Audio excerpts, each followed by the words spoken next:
अच्छा, हमारे पास ना अभी टाइम कम रह गया, हम इस एल्गोरिथम को जल्दी जल्दी देखते हैं।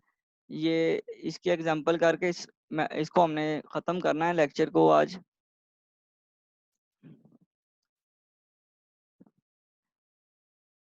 अच्छा, ये मैंने ना आपको कहा कि आप जैसे ही आपकी ये एंड होगी ना मीटिंग, आपने फौरन से जैसे ही ज्वाइन करना है, आपने अपना आईडी जो है ना वो चैट में मैसेज करना है। ठीक है, उससे मुझे थोड़ी सी जो है ना वो पता चलेगा कि कौन सा स्टूडेंट जो है ना वो अटेंटिवली लेक्चर ले भी रहा है या नहीं। ठीक है, जैसे ही आप मीटिंग रीज्वाइन करेंगे तो आपने हर चैट के अंदर अपना मैसेज, अपना नाम जो है ना वो टेक्स्ट करते रहना है। उससे कुछ स्टूडेंट जो है ना वो क्लास ज्वाइन करके चले जाते हैं, तो वो फिर उनकी अटेंडेंस जो है ना मैं फिर चेक करके ही लगाया करूंगा। जितनी दफा मीटिंग एंड होगी तो वो ये मैं फिर उसको चेक करूंगा, फिर ही मैं उसको अपलोड करूंगा।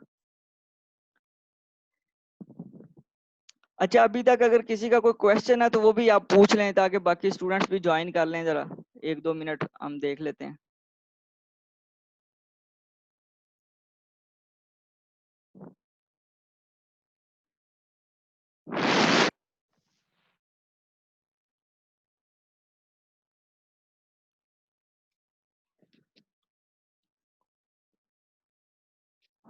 अच्छा, ये बेकरी एल्गोरिथम की बात करते हैं। बेकरी एल्गोरिथम में,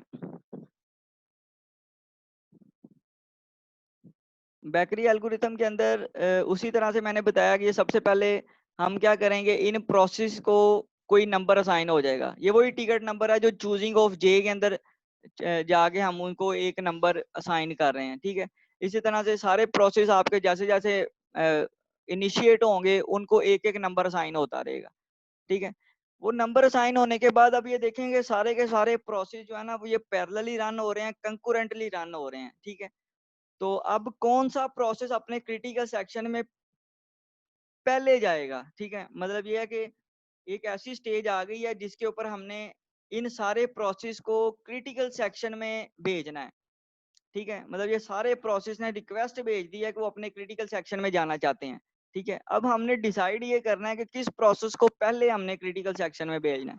ठीक है, तो उस वो जो कंडीशन है अब क्रिटिकल सेक्शन में एंटर होने वाली, ये उस चीज का एल्गोरिथम है। ठीक है, कि मतलब आपके पास सारे प्रोसेस ने ये कोई 0 से लेके 4 तक कुछ प्रोसेस थे, 5 प्रोसेस, इन्होंने रिक्वेस्ट भेजी है क्रिटिकल सेक्शन में जाने के लिए। अब किस प्रोसेस को हमने पहले क्रिटिकल सेक्शन में भेजना है, फिर उसके बाद बाकी प्रोसेस क्रिटिकल सेक्शन में जाएंगे।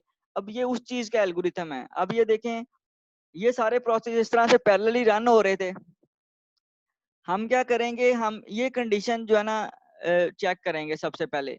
ये जो राइट साइड के ऊपर जो टर्म लिखी हुई है, ये इस प्रोसेस की अपनी आईडी और उसका जो है ना वो टिकट नंबर है। ठीक है, जैसे P0 था, ये इसका जो टिकट नंबर था वो 3 है, और इसकी प्रोसेस आईडी क्या है, 0, जो P0 था। ठीक है, अब ये जो है ना ये हर प्रोसेस के साथ चेक होनी है। ये आप इसको यहाँ पे स्टैटिक रखेंगे, बाकी जो वैल्यूज है ना वो ऊपर से आएंगी। जैसे सबसे पहले वो अपने इटसेल्फ खुद के साथ चेक करेगा, 3 <3 कंडीशन फॉल्स है। ठीक है, उसके बाद मतलब 3 <3 कंडीशन फॉल्स है।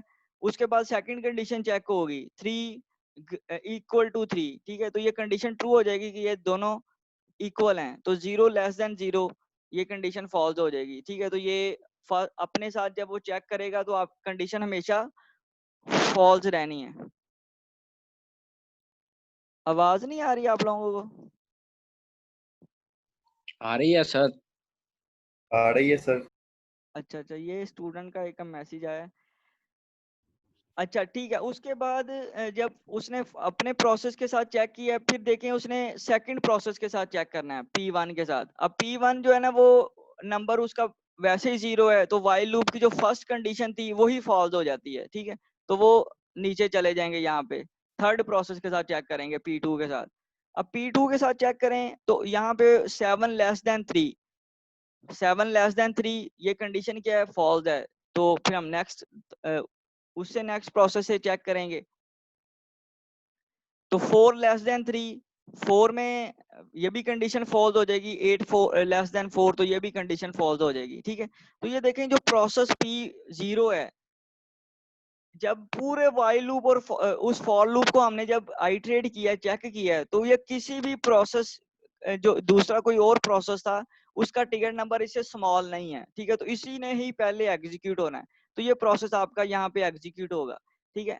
अब देखें, अगर लेट सपोज कोई और प्रोसेस है, जैसे ये P3 है, क्योंकि ये कंकरेंट प्रोसेस रन हो रहे हैं, अगर ये पहले आ जाता है मेमोरी में, ठीक है, ये एग्जीक्यूट होने की कोशिश करता है, तो ये स्टॉप कैसे होगा? ये देखें यहाँ पे 4-3, ये 4-3 क्या है? 4 इस प्रोसेस P3 का टिकट नंबर है और 3 इसका आईडी है, ठीक है।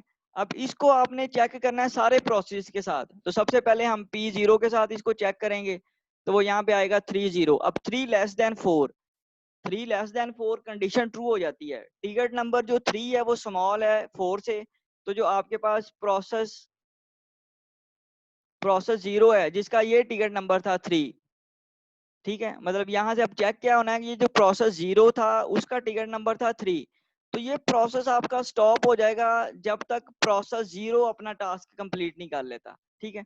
तो ये यहाँ पर यहाँ से ये प्रोसेस स्टॉप हो जाएगा। इसी तरह बाकी प्रोसेस भी स्टॉप हो जाएंगे सारे जब तक ये प्रोसेस P0 जो है ना अपना टास्क कंप्लीट नहीं कर लेता, ठीक है। जैसे ही प्रोसेस ये कंप्लीट करेगा, जैसे ये प्रोसेस P0 अपना टास्क कंप्लीट करेगा, फिर आपके पास ये देखें, ये सारे के सारे क्यू में से निकल आएंगे, ये दोबारा से रन होना शुरू हो जाएंगे। यहाँ पे ये देखें, अब सबका नंबर 0 था, ये यहाँ पे अब थर्ड कंडीशन चेक होगी, थर्ड में देखें ये वाली कंडीशन फॉल्स हो जाती है P2 की, ये वाली कंडीशन फॉल्स हो जाएगी, ये नेक्स्ट यहाँ पर चला जाएगा, ठीक है। अब देखें 4-3 लेस देन 7-2, ठीक है, 4 लेस देन 7 कंडीशन क्या हुई है? ट्रू हो गई है। तो ये प्रोसेस जो 2 था, ये किस प्रोसेस की वजह से स्टॉप हो जाएगा? प्रोसेस 3 की वजह से, जिसका टिकट आईडी था 4, ठीक है। तो इस तरह से हम इसको यहाँ से इंश्योर कर सकते हैं, ठीक है। अब ये प्रोसेस यहाँ पे स्टॉप हो जाएगा, ये वेट करेगा जब तक प्रोसेस 3 कंप्लीट नहीं हो जाता। तो ये देखें, ये प्रोसेस 3 आपका सेकंड पे कंप्लीट हुआ है, फिर ये प्रोसेस अपनी मेमोरी से निकलेगा और इस तरह से ये एग्जीक्यूट करेगा, ठीक है। अभी तक अगर किसी को कोई समझ नहीं आई तो बताएं, ये मैंने इसी एल्गोरिथम को एक्सप्लेन किया यहाँ पे। ये जो टर्म्स हैं ये वाली फॉर की, ये मैं एक्सप्लेन कर रहा हूँ कि हर प्रोसेस के केस के अंदर क्या कर रहे हैं, बाकी सारे प्रोसेस के साथ उनका टिकट नंबर और उनका आईडी चेक करते हुए हम ये देख रहे हैं कि किस प्रोसेस को पहले क्रिटिकल सेक्शन में एंटर करवाना है, ठीक है। तो इस तरह से आप इसकी प्रैक्टिस कर सकते हैं, इसको जब आप सॉल्व करेंगे तो ये चीजें आपको ट्रू हो जाएंगी। अच्छा, अब इसके अंदर तो ये सारी की सारी कंडीशन जो है ना वो मीट करती हैं, इसमें म्यूचुअल एक्सक्लूजन भी है, प्रोग्रेस भी है और बाउंडेड वेटिंग भी है। अच्छा, उसके बाद सीमाफोर्स की हमने बात की थी, कुछ ऐसी सिस्टम कॉल्स जो है ना वो आपको अवेलेबल हैं इसके अंदर, लिनक्स के अंदर, उनको आप यूज कर सकते हैं फॉर सिंक्रोनाइजेशन, ठीक है। उसकी एक छोटी सी एग्जांपल यहाँ पे दी हुई है, ठीक है। अच्छा, अब एक जो छोटी सी जो चीज मैंने आपको शायद पहले नहीं बताई, उसको थोड़ा सा मैं इलेबोरेट कर देता हूँ।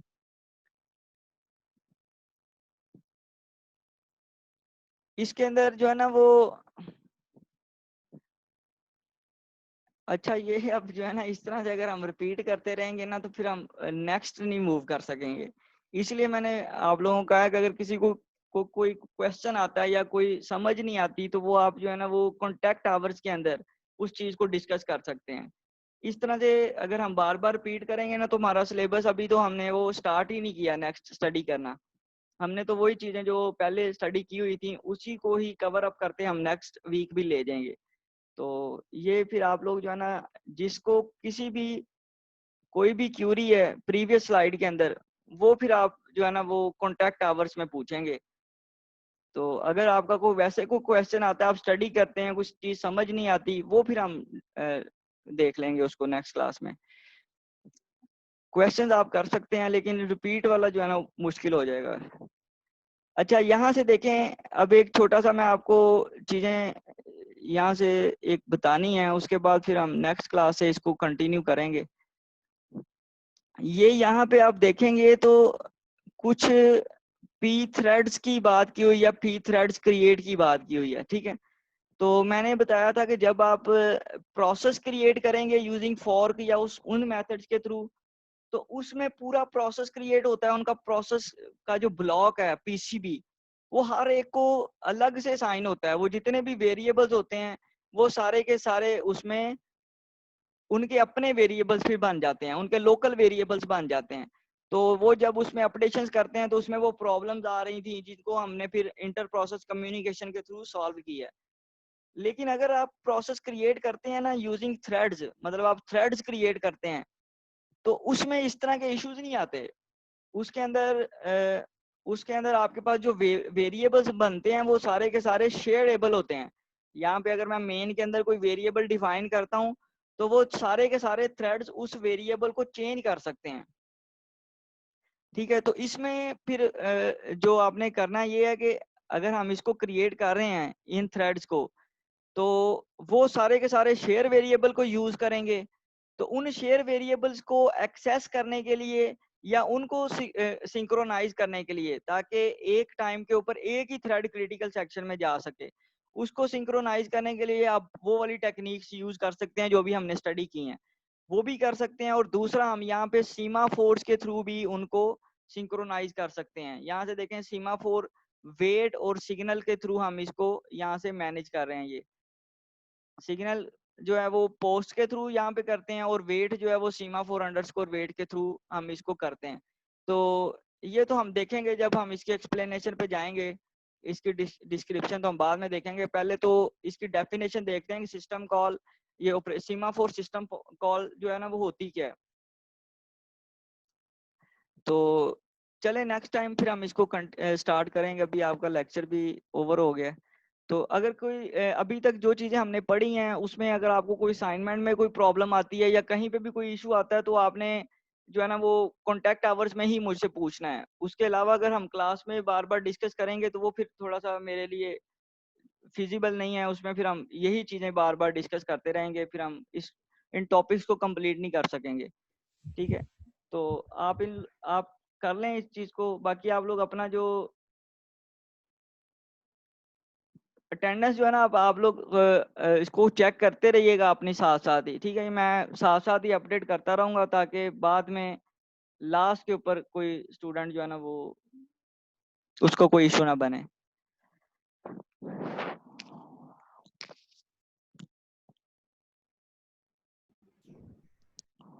ठीक है जी, फिर नेक्स्ट क्लास में फिर हम यहाँ से कंटिन्यू करेंगे इस स्लाइड से। तो अल्लाह हाफिज सर। ओके जी, खुदा हाफिज। हाफिज सर। अल्लाह हाफिज सर, दुआओं में याद रखना सर।